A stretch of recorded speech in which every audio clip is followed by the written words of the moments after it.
Comment faire pour écrire des emails qui vendent? Salut à toi, ici Max, je suis ravi de te retrouver pour cette nouvelle vidéo. Aujourd'hui, je voulais te partager, je voulais parler de l'emailing, comment écrire des emails, comment faire en sorte que tes emails soient plus lus. Je te parle de ça parce que j'ai de plus en plus dans mes coachings de clients ou même d'entrepreneurs avec qui je parle ou de coachs, de consultants qui me posent la question, savoir comment faire pour être pour être plus captivant, pour capter l'attention des gens à qui on envoie des emails. Alors, déjà, premièrement, quel est l'intérêt de le faire? C'est de pouvoir créer une relation avec, de les faire rentrer dans votre univers, dans votre écosystème, avec vos prospects. Et tu t'es peut-être retrouvé dans cette situation de se dire, j'ai vraiment envie de connecter, j'ai vraiment envie d'apporter de la valeur à mes clients, enfin à mes prospects ou à mes clients, ça dépend à qui tu t'adresses, mais j'ai aussi envie de proposer un nouveau produit et je ne sais pas trop comment faire pour faire les deux dans le même mail. Est-ce que j'apporte du contenu, est-ce que j'apporte de la valeur, est-ce que je vends, comment je fais pour faire en sorte que tout ça soit bien packagé et que finalement ce soit agréable aussi à lire pour tes prospects, parce que simplement recevoir des mails de démarchage commercial, on en a tous reçus et on ne les lit pas forcément, on les lit peut-être une fois et puis après on les lit plus. Donc il y a plusieurs éléments, il y a une structure et puis voilà, moi je me suis posé aussi cette question, je me suis dit, à un moment donné, comment je peux faire pour essayer de capter l'attention des gens qui vont recevoir ces emails et en même temps, une fois qu'ils sont dedans, comment je peux faire pour leur apporter un max de valeur tout en éventuellement leur proposant un de mes services à la fin. Alors du coup, voilà, vu que ça m'est arrivé, je me suis dit, je vais vous partager quelle est la structure que moi j'ai retenue, que j'ai apprise et que j'ai retenue pour avoir des emails qui sont ouverts et qui sont lus et qui sont agréables à lire.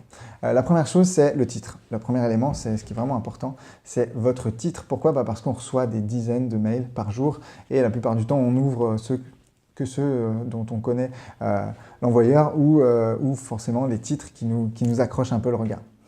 Donc, le seul but d'un titre, ça va être de capter l'attention de vos prospects et en tout cas de faire en sorte qu'ils cliquent dessus pour l'ouvrir. Alors, il y a deux manières d'avoir des titres captivants. Ça va être la nouveauté et la curiosité.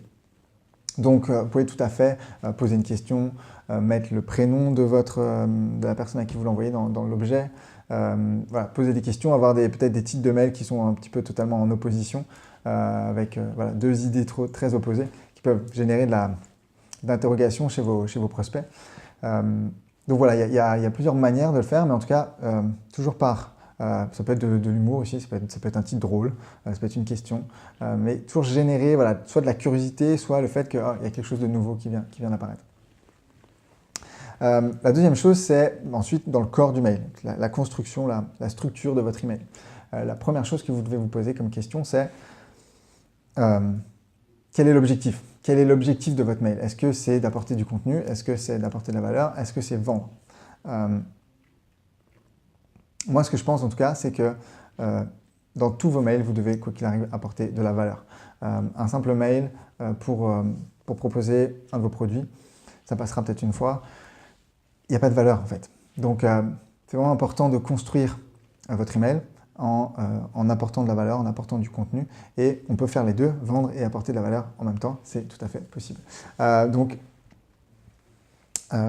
la structure en fait à retenir, c'est vraiment dans un premier temps de décrire le problème. Quel est le problème ça peut être sous différentes formes, hein. Après, vous envoyez plusieurs mails, souvent des mails, vous pouvez prendre des angles différents, mais décrire le problème de votre prospect, décrire le problème de votre audience et utiliser des mises en situation, utiliser des images, utiliser des métaphores, utiliser des histoires. J'avais suivi un cours de copywriting et finalement on disait que vos prospects, ce qu'ils veulent, c'est que vous leur racontiez leur histoire avec des mots. Ils ne sont pas forcément intéressés par la vôtre, mais ils veulent que vous racontiez une histoire ou leur histoire, ou en tout cas une histoire dans laquelle ils vont se reconnaître. Donc c'est assez important de bien connaître son avatar, de bien connaître sa cible. J'ai d'ailleurs fait une vidéo là-dessus, si ça t'intéresse, sur comment définir clairement son avatar, clairement sa cible. Mais c'est vraiment important donc de raconter une histoire avec les mots de vos prospects, avec les mots de votre cible. Et voilà, de décrire le problème, de la mettre en situation, de dire, voilà, moi aussi ça m'est arrivé. Voici, et de proposer, de donner des éléments des réponses. Et il faut vous focaliser sur le quoi et le pourquoi, mais pas vraiment sur le comment, parce que le comment, c'est votre produit. Donc, restez sur ces deux éléments-là. pourquoi c'est important, les 4 clés pour, vraiment apporter de la valeur, mais le comment doit être réservé à ce que vous allez pouvoir proposer par la suite comme produit.